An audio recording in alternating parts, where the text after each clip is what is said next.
Il ponte Morandi torna alla ribalta a causa dell'abbandono evidente ma che non sembra preoccupi nessuno, un degrado vergognoso che lascia del tutto indifferenti coloro che dovrebbero decidere sul da farsi, a cominciare dall'ANAS. Il viadotto, soggetto a delle crepe, è chiuso da 22 mesi.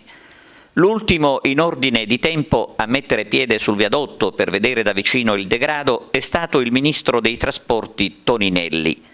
Tutto è fermo a quella visita praticamente senza alcun seguito alle promesse dello stesso ministro, così come nulla in concreto è stato fatto ancora per il famigerato ponte Petrusa all'inizio di un nuovo anno che si spera non trascorra inutilmente. Tutti sanno l'importanza che assume il Petrusa per accorciare i tempi di collegamento con Agrigento arrivando da sud, ma la difficoltà resta solo un problema della gente che manifesta la propria indignazione per i ritardi.